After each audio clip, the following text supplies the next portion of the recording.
here live in the studio. Hello, everyone. We are Movie Reviews by Dr. B and Mrs. B. And I'm an anthropologist, and she's a independent artist scholar. That's right. And of course, we're persons of color as well as we are baby boomers with 3 children who are adults, that's right. Who are adults. So we wanted to do a movie review, a final movie review for African American History Month, Black History Month. And the movie review is the classic Ruby Bridges. Ruby Bridges. Disney's Ruby's Bridges came out in 1987. And this is a real life story.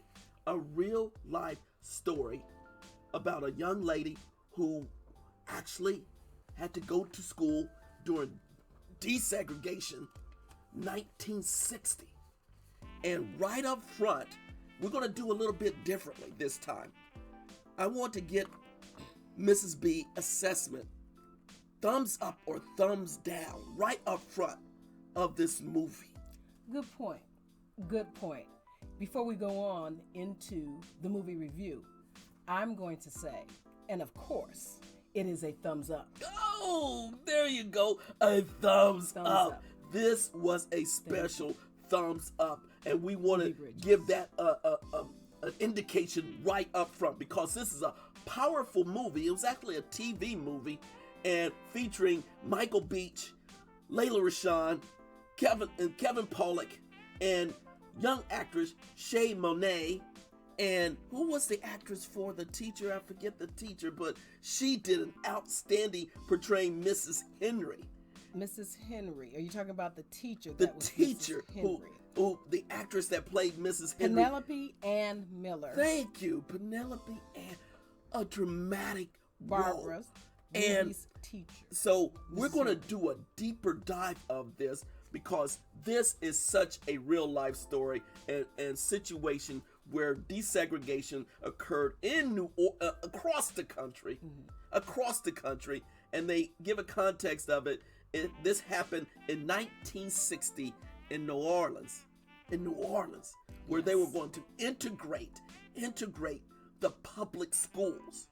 And this young lady, Ruby Bridges, was picked as one of several young African American young ladies to integrate the local school district. And at this, I'm going to stop right there because we're going to dig deeper now. Because again, just think. Here's what I want the audience to do. Just think about 1960 in the United States, New Orleans. Yes. Integrating public schools. Yes. Where a young African American kid has to be put on stage, and be the forerunner, be the leader of integrating the segregated school system, segregated society that we lived in. Yeah. So how did you feel when, this started to happen, roll out in the movie? Well, watching the movie was a real joy. It was a history lesson, refreshed. We had saw the movie several times, and then I showed it to my children our children who are now adults. But looking at the movie now, yes. Ruby, going in there, November 14th, 1960, walking up to the school, and that school is the William J. France Elementary School, first grade. Walking in there, walking up those steps with the federal marshals escorting her.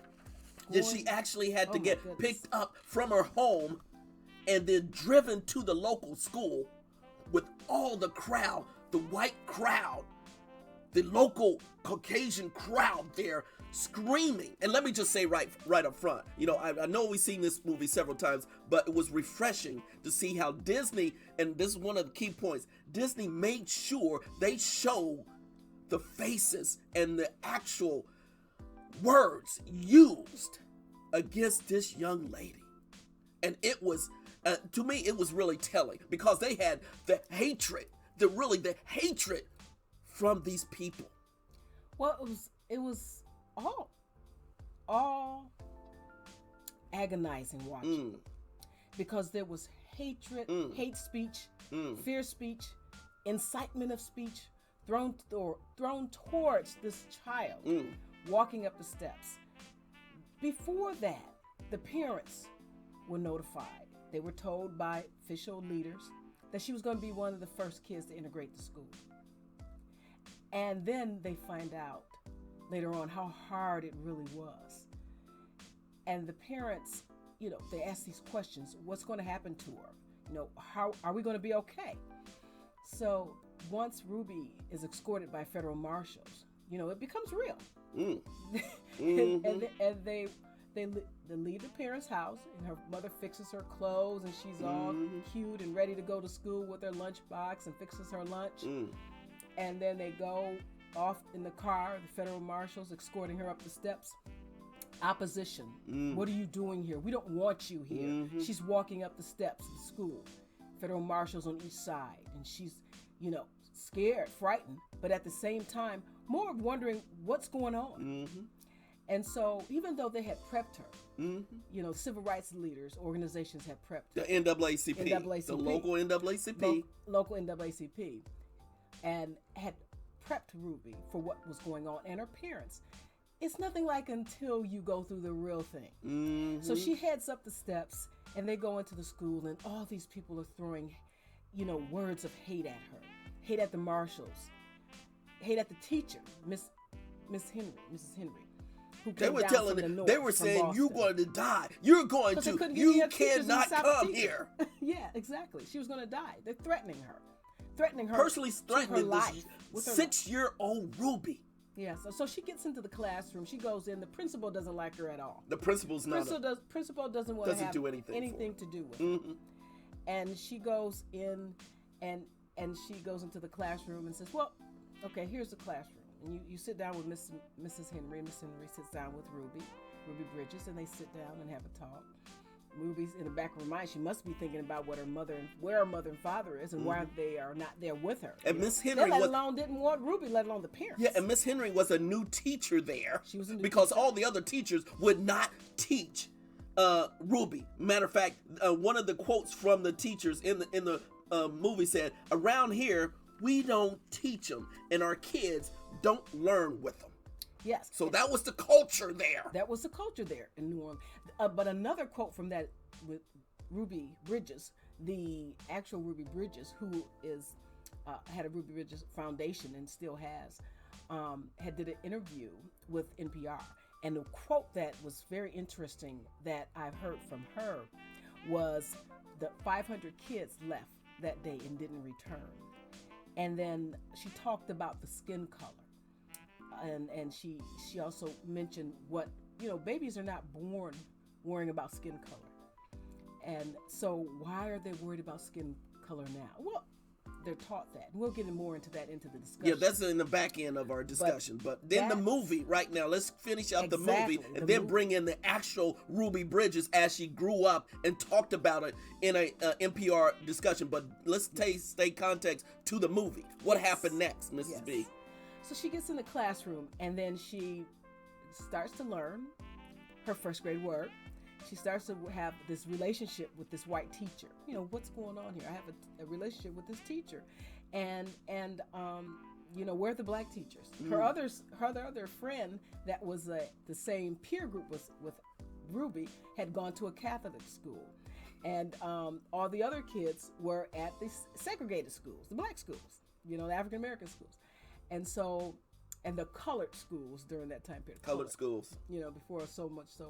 Before naming African American and black. We can use the context and we can of use the it word. In context. Yes, we can. We don't have to correct everything. No, we but don't. That was the context. The colored schools back then. Yeah, that's correct. That's correct, Dr. B. You're correct. So once she goes up, once she's in the classroom and they have this conversation about why is this way? So the teacher, Mrs. Henry, begins to talk about how they got to this point. And it's a history lesson. along with all her other academic lessons she's teaching Ruby. And she talks about slavery on up into the civil rights movement, where they are in 1960.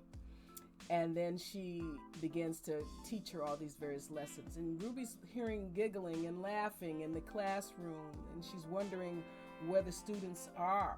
They're in another room because they are segregated. They had put the white children in another room. Parents were like, and the mother's like, and the father's absolutely not. I do not want my child, white child, Caucasian child, with that, N-word, or that brown-skinned girl, that colored girl in the classroom with my child.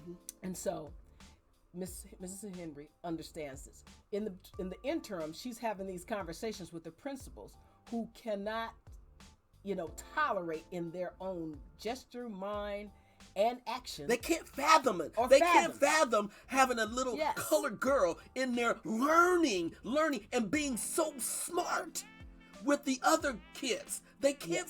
It's very smart. It's outside of their reality. But here's a reality check. This little girl knew a lot, and she was ready to learn regardless of the situation. Yes, and she learned as if sponging. She was like a sponge, and it had mentioned that in the movie. And her mind absorbed a lot, and children's minds absorbed a lot. And so once she went inside, once she was inside the classroom, this was daily, picking up from the parents' house, and they giving her a report, what happened, and then going back out, and NAACP checking on how things are going. And then they get into the classroom, and once they get up to the point of learning what Ruby's going through, they realize they have to assign a Army psychologist to Ruby. Well, the Army psychologist did great observation first.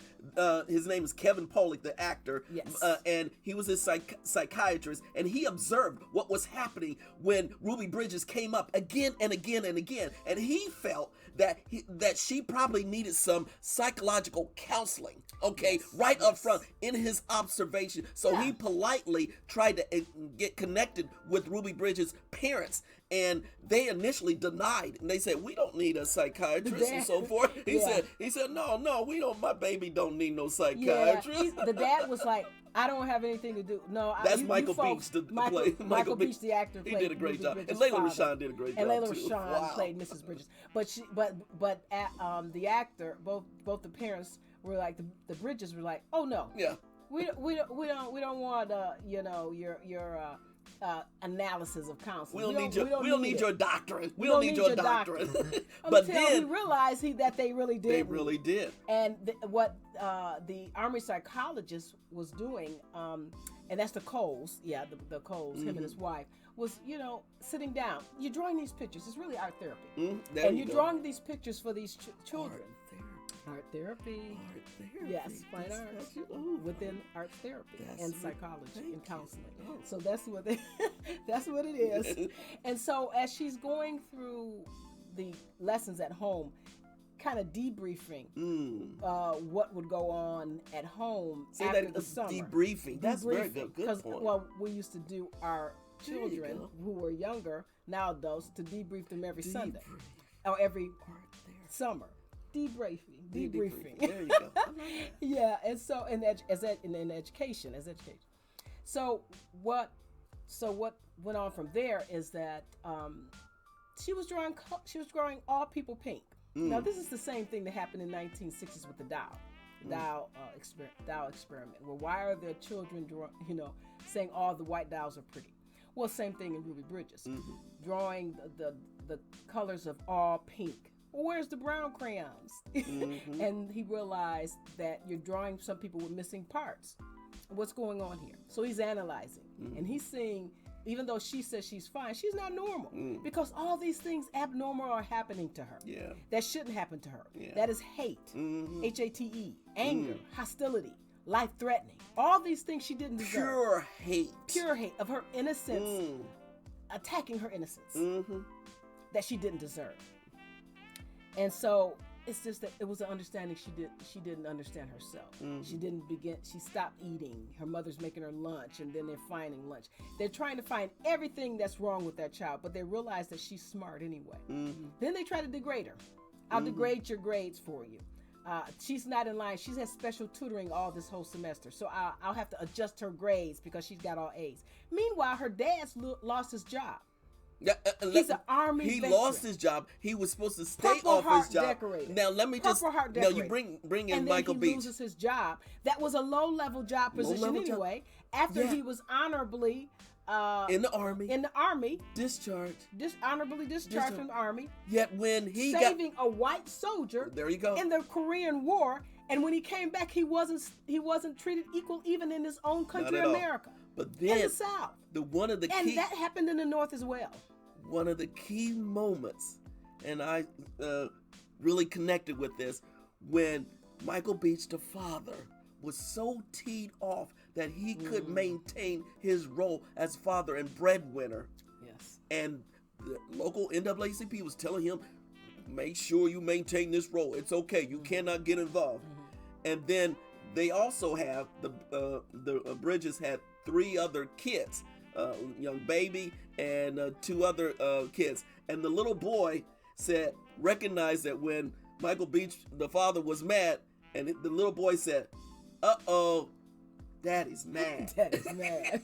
He said it real. He said, "Oh, everything's happening," and then you just look at. They had a close up of Michael Beach's face, and he said, "Uh-oh, Daddy's mad."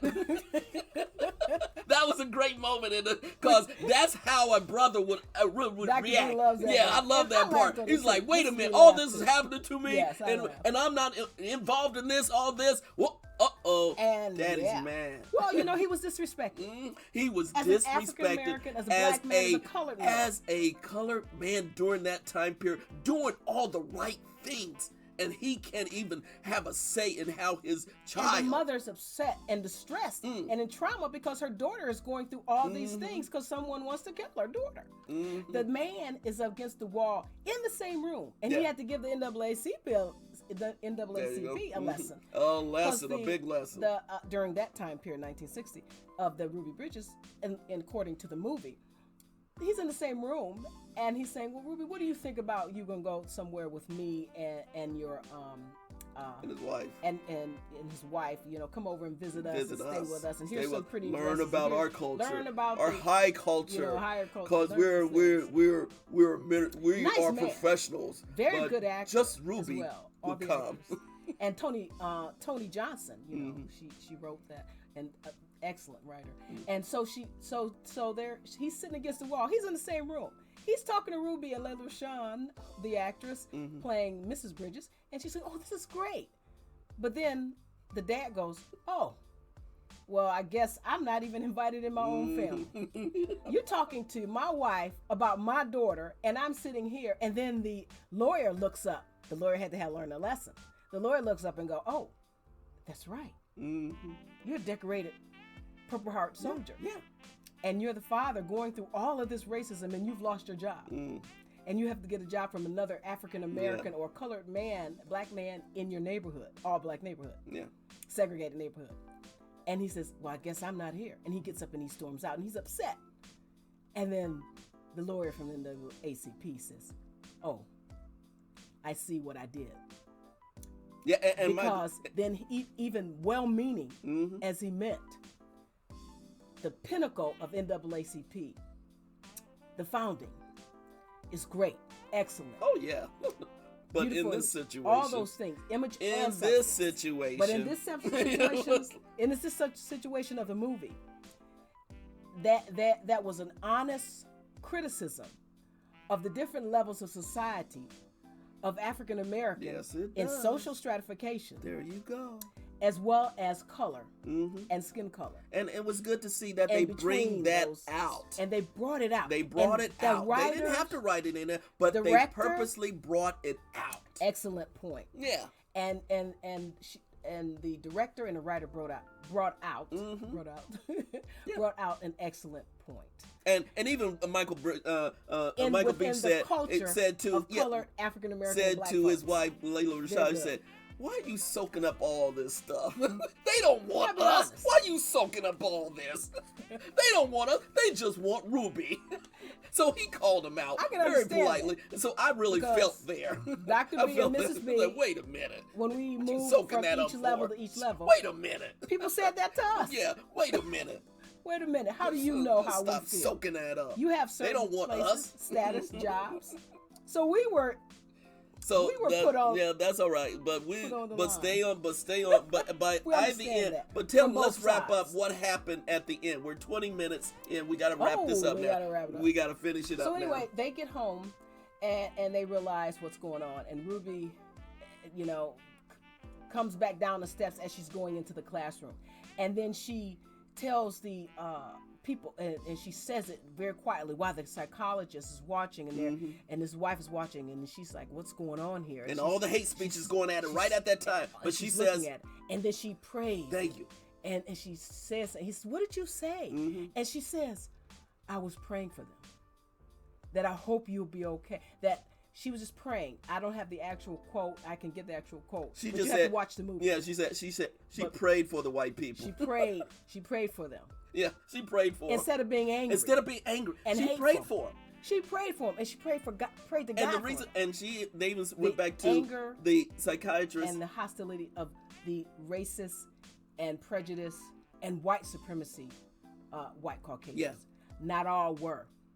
No, not by any Like stretch. Mrs. Henry Yeah. and the federal marshal that escorted her, Yeah. and the psychologist who was white. Not all were. Not we're By we any stretch of definitely imagination. not saying that, but we Yes. say at that point in time that segment of the And that's community right there was very real. Okay, yes. and it was existing from a large segment in that area. Yes. But we're not saying everyone. But one everyone. thing that the psychiatrist said, he learned from Ruby because of her belief and her strength. Her belief and her strength. So the psychiatrist actually learned from little Ruby because he didn't even realize how strong her belief and strength was. That was phenomenal. He learned. He learned. From the strength of a child Yes. came many doors open. Yeah. From the strength of a woman, she had grown to be, and she is. Yeah. And then on that final segment where it was great to see where she finally, they went through the entire year. She did outstanding in her grades. And then the final scene, they showed where Ruby was actually invited by the other kids to play with them. And the little boy that hated her because his mother told him to hate him, the little guy, the white kid, got next to Ruby and smiled, and Ruby smiled back, and they were all playing on the swing at the end. The end. They were playing on the That swing was at so the end. touching, Mrs. Yes. B. It was very touching. Yes, it was. So what did you want to say about the final of Mrs. Bridges as she grew up, and then she's at the end, you mentioned that earlier, but now when she had that NPR interview as much years later, and what did she say by the end of what she's done and that experience? Well, we have sources. She wanted everyone to know that she was fine later on in life, but you'll have to watch the movie as we go into a deeper dive. When we go into a deeper dive, We're in the deeper dive. When we go into the deeper dive, This is the deeper dive. The So deeper we're gonna dive is deep over. dive right now? No, this is it. We're at 23. This is the wrap up. So what happened at the very end when you did your research and so you when saw? I did the research on This is it. We only got 2 more. NPR, you need to go to the NPR and listen to the audio tapes of Ruby Bridges and the NPR tape, and go to the Civil Rights Museum and also other sources that I've looked up on. So What did you get from that interview? into those When you sources. when you played back the interview, what did you When get I there? played back the interview, and I'll go straight to those points there. When I played back the interview, she brought up something that I thought was just, excellent. And she talked about evil. And later on in life, according to the NPR interview, she went on to have a foundation, the Ruby Bridges Foundation. And she said in an interview, her son was killed. Mm-hmm. That's pain. For all that she went through, her son was killed. And the son was killed by someone who looked like her son. My God. And she says, you have to understand. And the interviewer asked her, how could you process that? And she said, evil comes in many forms, basically, to sum up. Evil can come in, and we had this discussion. Evil come in different ways, different forms. And you have to push off evil and hatred. And no matter where it comes from. And that was just evil. To hurt her son. After that young man who became a killer, who killed her son, more likely knew who her son was. And what pioneering that his mother did. So she said it's evil. You can't let evil win. You cannot let evil win. No, you can't. Whether it's hatred or someone trying to threaten your life and kill you, you cannot let evil win. No, you can't. Even after all of that. All of it. Her son is taken away. You cannot let evil win. Even whether it is white on white, crime or hate, white on black, black on white, and black on black, hate. None of it's good. Evil, push it out. Yep.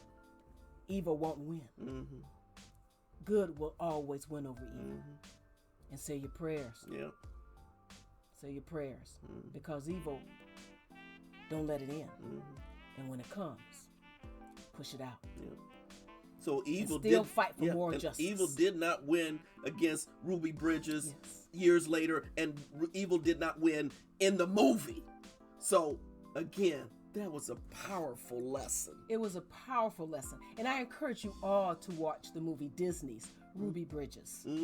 There you go. I encourage you all to watch the movie all the way through and have a discussion with your family. A serious discussion. A serious discussion. And that's where I think this show really relates to taking another level. We have our discussion. We did our deeper dive. Now, have that serious discussion with your loved one, with your friends, with your associates. Have that discussion, because this is the time to do it. This is the time. The time is now. The serious time to do it. In today's 2021, the time is now to have that discussion. What happened then? What happened now? What was relevant and how it's similar to now? 2021. Tell me about it. And how are we going to solve this? Tell me about it. In the future. Tell me about it. So those are relevant things to have that discussion on. There you go. And this movie has a teacher lesson to it. Teacher resources. There you go. And you can look up the teacher resources and the educational sources and teaching plans for your classroom. There you go. Thank you. And we really reaching out to making sure everyone and have this an educational opportunity for everyone can learn and of course move forward in a positive way. Well, thank you, Mrs. B. And this is Movie Review. This is Movie Reviews by Dr. B and Mrs. B. I'm an anthropologist and she's a independent artist scholar. And we are baby boomers too. We've taken it to another deeper dive during African American History Month. So with that said, see you later, folks. We out.